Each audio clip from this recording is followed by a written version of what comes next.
captains, and just I think the humility that this group has shown in trying to get better. They realize that we had some disappointing losses last year that we probably could have controlled better, and I think they're determined to do a better job of controlling our own fate through their attitude and effort, and so it's been a good camp. We've stayed fairly healthy, which is remarkable. Typically in camp, we suffer some injuries. It's physical always, and we had a physical camp, but our guys have remained healthy, and that's certainly a positive for us. So we're looking forward to Friday night and just the opportunity to test ourselves against another team.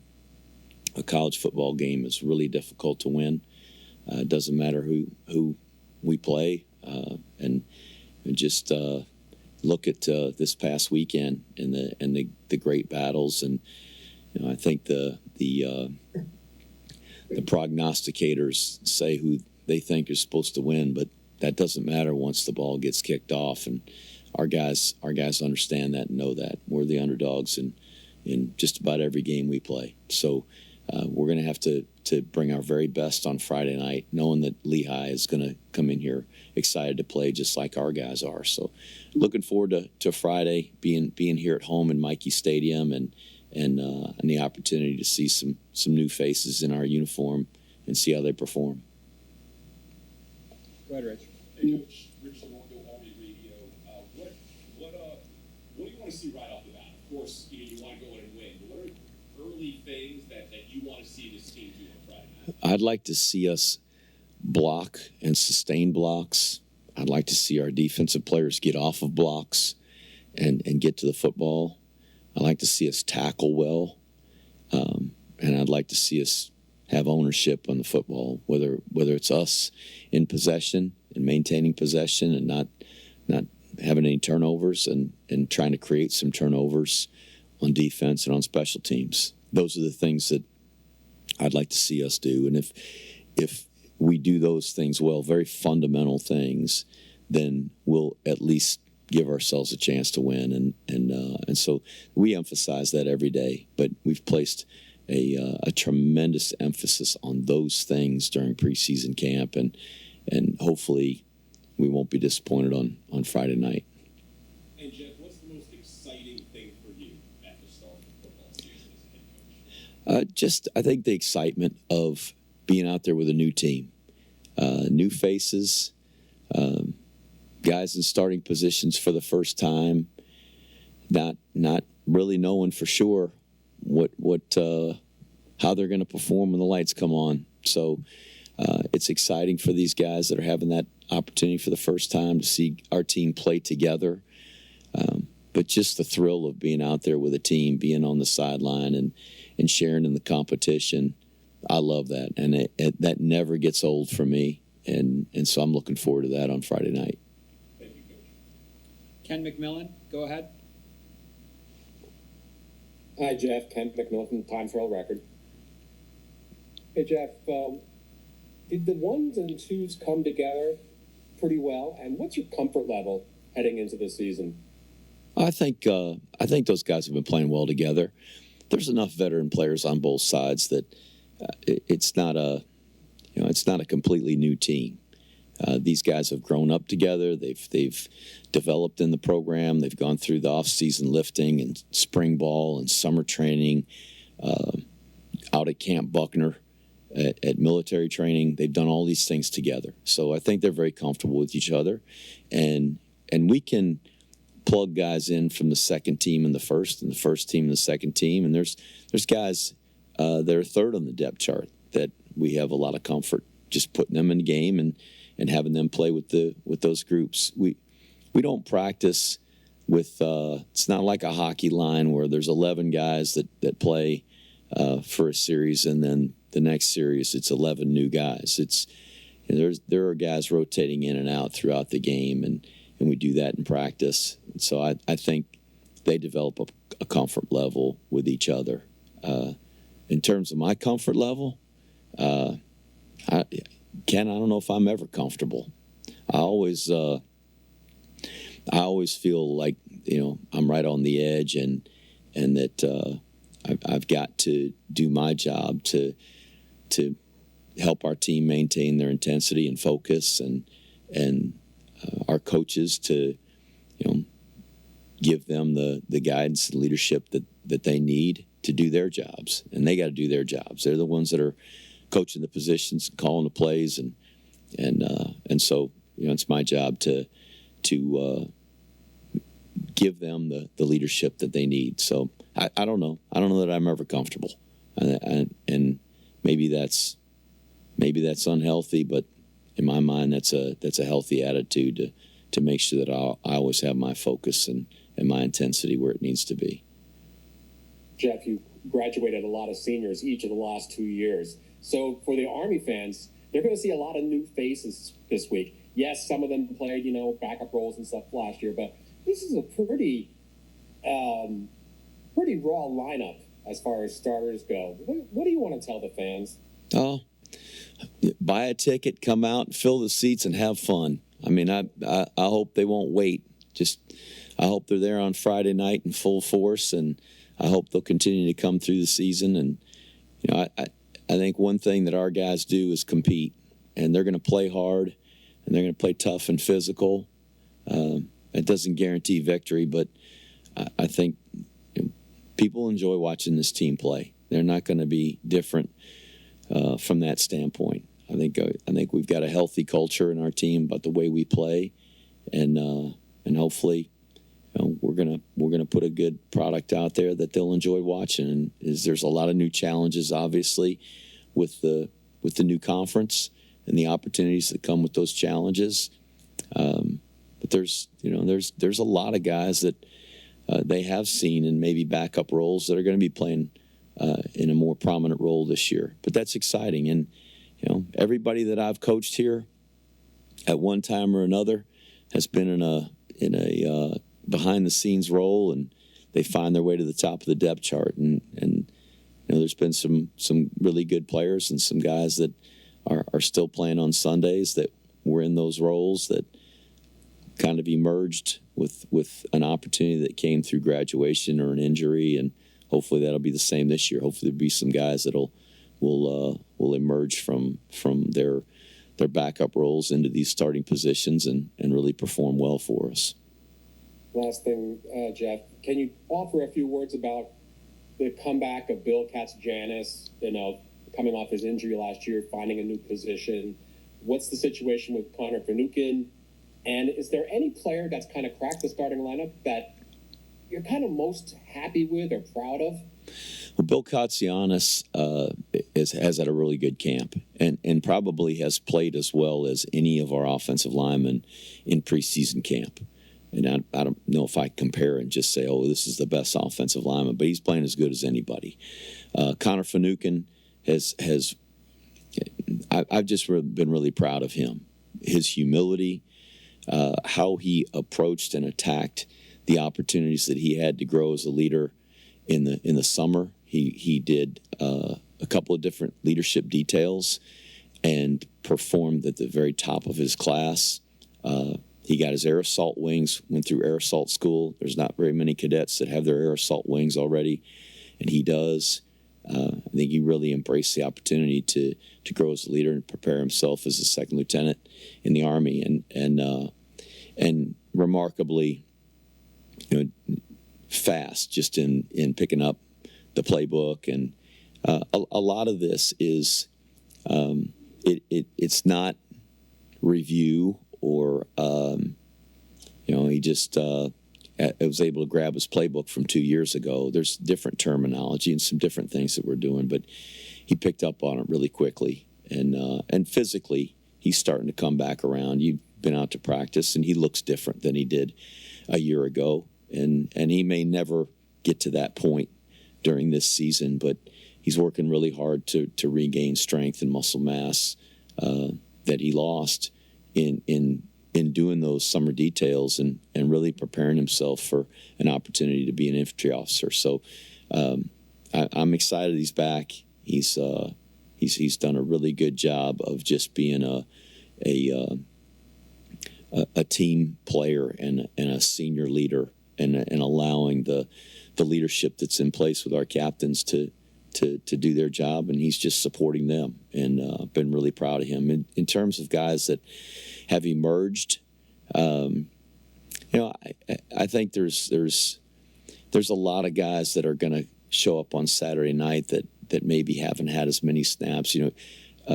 David Crossan, who's a tight end, Parker Pulaski, who's just a sophomore tight end. I think those two guys have really had a good battle, and there'll be times where both of them are in the game, but I think both of those guys have really shown promise. David's struggled with some injuries throughout his career, but he's done a good job of staying healthy. The offensive line has got some depth, and it's not often that we've been able to say that, but right now those guys are healthy, and there's a good number of guys that have some experience playing in games, starting experience, which I'm excited about.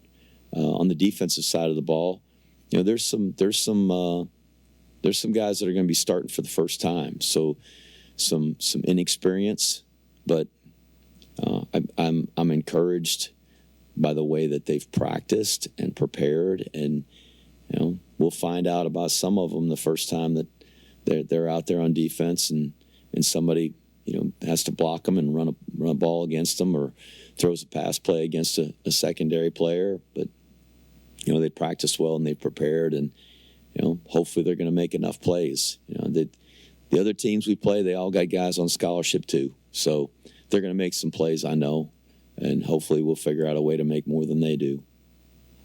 Thank you, Jeff. Good luck. Thank you. Seth Mendelson. Coach, good luck this season. Talk to me, if you could, about the team, how they handling the new league. Is there an enthusiasm among the players that they're playing in the AAC, or is it are they just handling it every week, just another game? We got enough to worry about this week against Lehigh, and so we're not going to get the cart out in front of the horse. That league's going to be extremely challenging. I think our guys are smart enough to figure that out. That league has a lot of talented players, tremendous coaches, and every week is going to be a battle for us. But we're just going to try to do the best we can each week to prepare for the next opponent.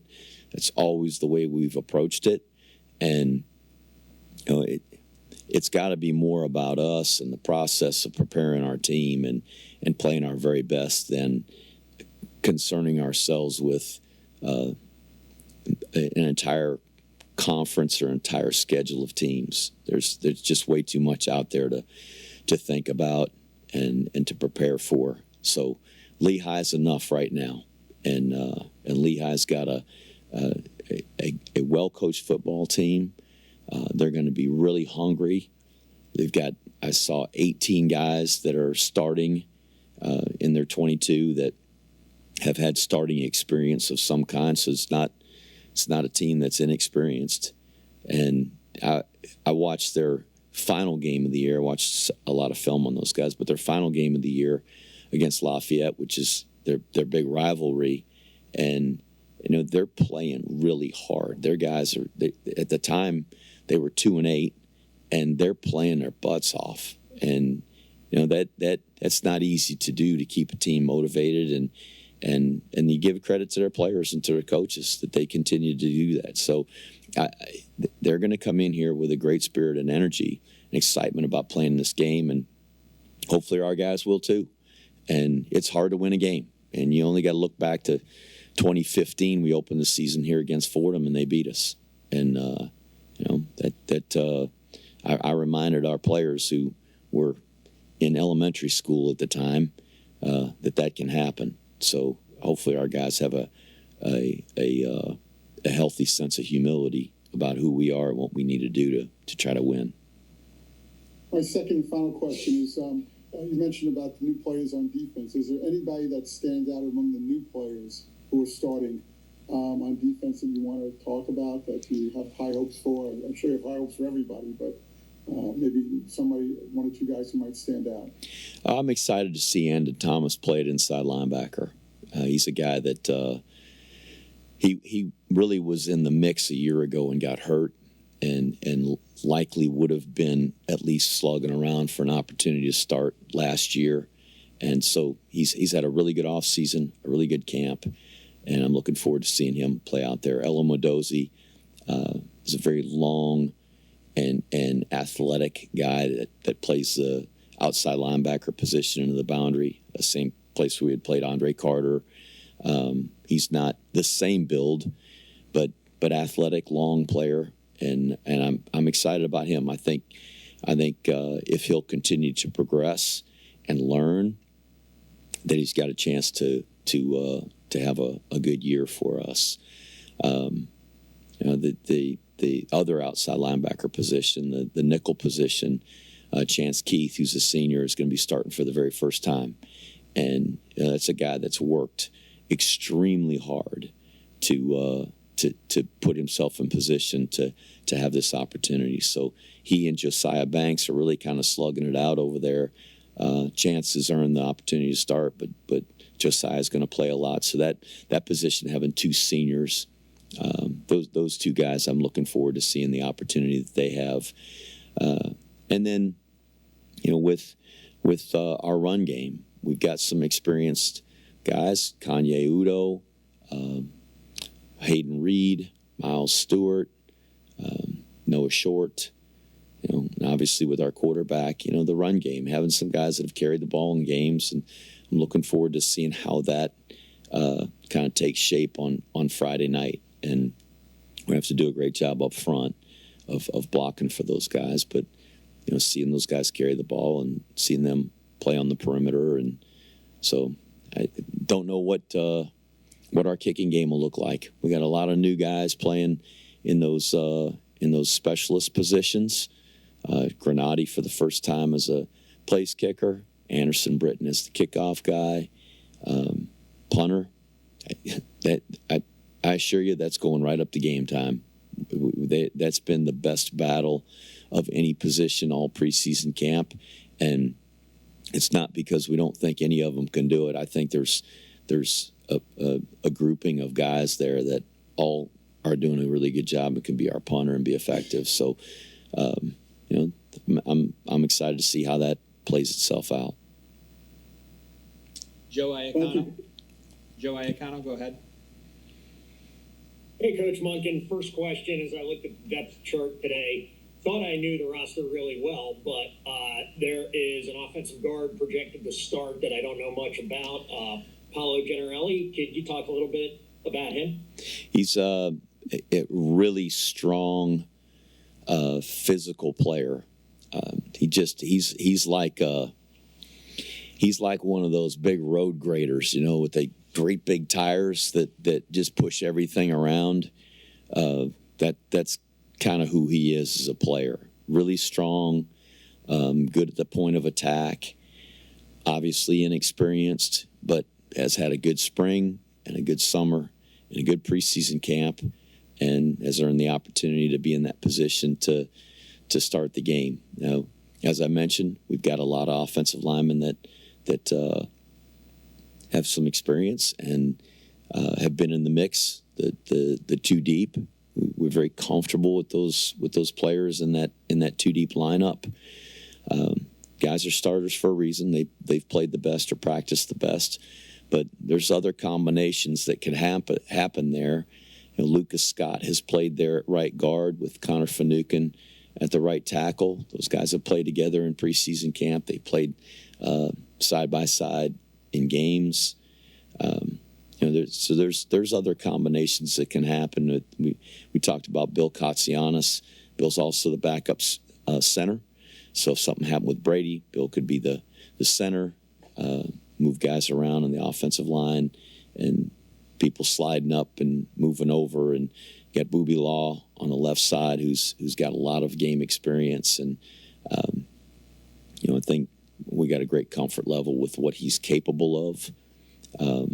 So we'll see how it happens, and when you're blocking somebody else and they're putting up a fight that's different than maybe the scout team, and there's a real victory at stake. Never know. So I'm hopeful that Paulo will answer the bell and play really well on Friday night. He's certainly practiced well. And my follow-up and final question is around, there's a number of rule changes this year, specifically a couple that are standing out to us that we'd like to ask you about. First, with the technology around the helmet mic for one player, how much you guys may or may not use that technology. Number two would be the tablets that are available now on the sideline for the team to look at kind of overhead views of the 22 and everything. And then last but not least, the 2-minute warning that's been implemented in college football, or 2-minute timeout, they're calling it, and how that might impact game planning, if at all. We intend to use the technology that is offered and available. So we've been practicing with the helmet microphones, or the helmet speakers, I should say. There's no microphone in the helmet, just a speaker. Which gives our coaches an opportunity to communicate with one player on the field, who then can share that information with others.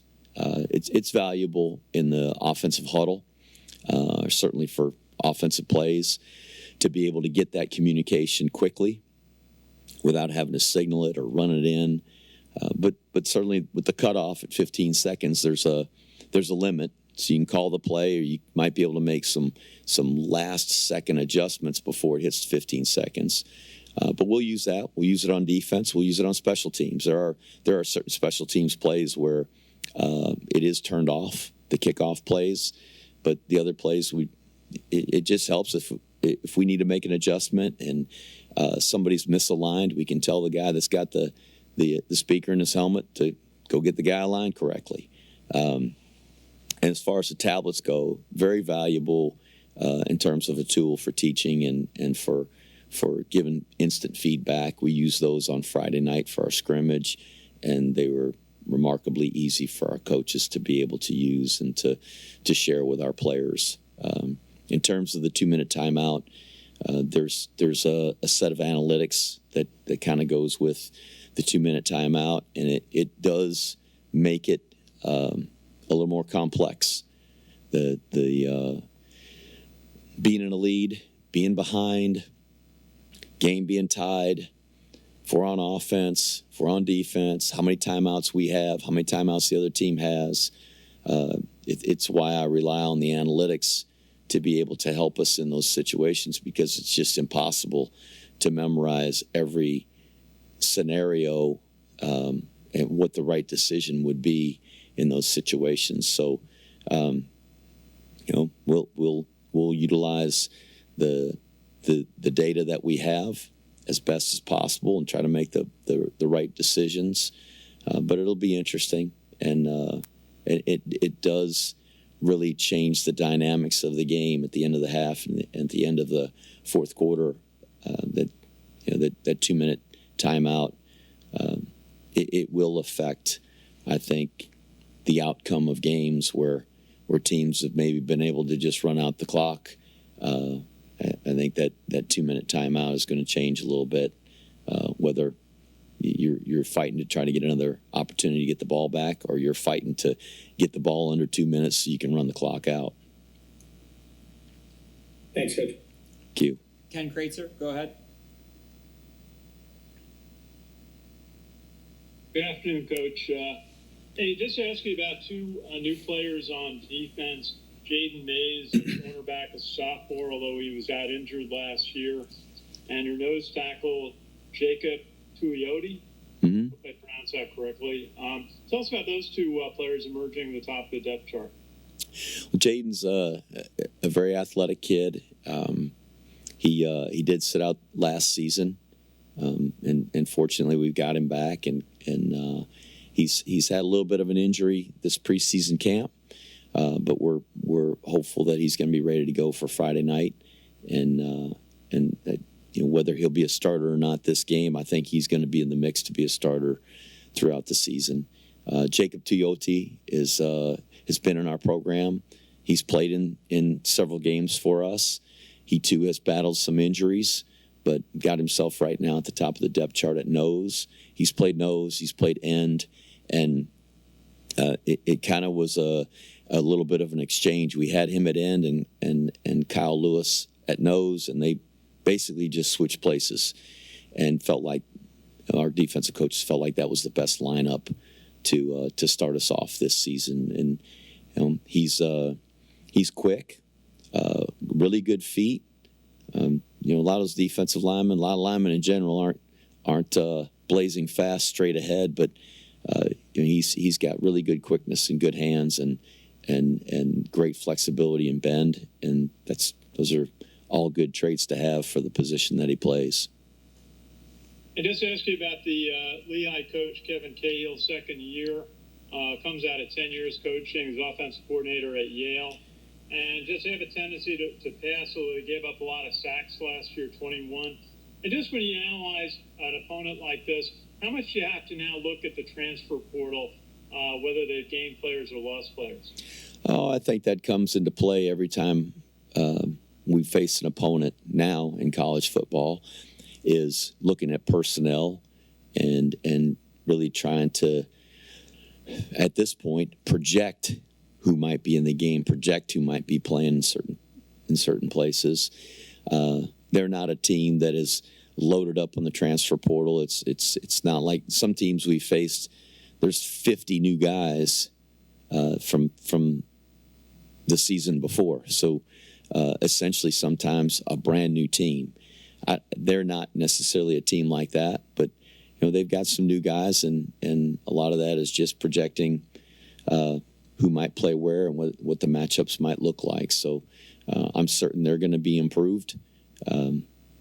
He took over a program that had been struggling for the last couple of years before he got there, and as I said, was really impressed with the way they finished the season and how hard they continue to fight and to compete. And sometimes those sacks are a little bit misleading. When a team gets behind, they don't have much choice. They can just run the ball and run the clock out and accept the loss, or they can continue to fight and try to play. And sometimes when you do that and you're trying to come from behind in certain games, you get sacked sometimes. So those statistics might be a little bit skewed as to who they really are as a team. Thanks, Coach. Thanks, John Ken. Duran, go ahead. Coach, just a general question here. From year to year, players change, bodies' capabilities change. How do you see the style of this team playing out this year compared to past years? Our football team? Yes, sir. Not any different. We've got the same goals. I want to be the best running team in the country. I want to be the best defensive stopping the run in the country. I want to play great in the kicking game, and I think we can try to level what physical shortcomings we might have with being a great running team, stopping the run, and making plays in the kicking game, and that's my goal. My philosophy hasn't changed. We want to be tough and rugged and physical. And if we do that, then I feel like we'll at least put ourselves in position to compete and give ourselves a chance to win. We can't turn the ball over. If we do that, that's going to keep us from winning. So we got to emphasize the fundamentals, be great blockers, be great tacklers, and so it's pretty boring. It's not complicated. It's just hard to do.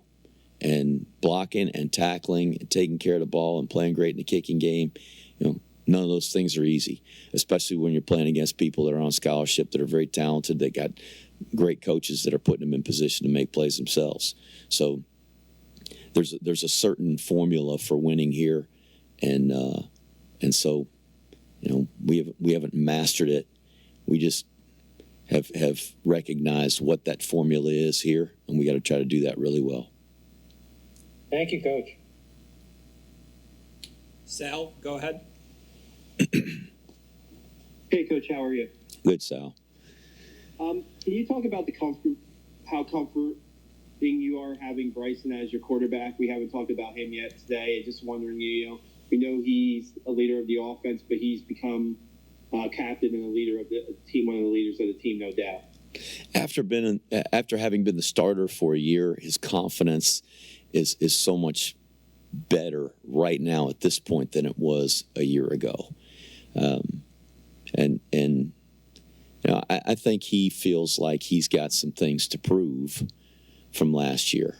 He puts far too much of the blame of maybe our shortcomings offensively last year on himself. Those certainly weren't all on him, but the quarterback makes a big difference, and our quarterback makes a difference, and he makes a difference for us. Hopefully that difference will be positive, and I believe it will be. I believe in him. His teammates believe in him. It's why they voted him captain, and he's had a really good offseason and worked really, really hard with his teammates and with our coaching staff to prepare himself. So I'm excited for him and the opportunities that he has to lead this team. I'm confident in his ability to lead our team and make plays. But again, going back to just the previous question, we got to run the ball really well. So he's got to help our team do that. And we got to take care of the ball. He's got to help our team take care of the ball. It's going to be in his hands every single snap. So it gets started with him, and I'm confident he'll do a good job. When you recruited Bryson, I know that he also played defense and he had a really tough mentality. What kind of drew you to him originally, like when you guys were recruiting? He's a physical player, did a lot of things for his team. He's a coach's kid, and you know I really like coaches' kids. They understand the game. They take a lot of pride in the team. They're most often very unselfish. They're pleasers. They want to please their teammates and their coaches, and they're oftentimes very good leaders. So yeah, I think he's all of those things. And he's a physical, rugged guy that runs the ball in our system the way we need a quarterback to run the football. One more, Coach, on Tyrell Robinson. Do you have a timetable on when he might be able to start practicing yet, or is that still to be determined? It's still to be determined. I don't know for sure. He is making great progress, and he is ahead of where we anticipated he would be. We fully expect for him to play and be in games this fall. What game that will be to start off with, I don't know. But we haven't put him in a contact drill yet, but I don't think we're too far away from that. And so hopefully in the coming weeks we'll have a better idea. And I'd love for him to be in a game before the end of September. I don't know if that'll happen, but the way he's progressing, I think there's an opportunity or a chance that might happen. Thanks, Coach. Thank you. And lastly, anything from Spectrum News?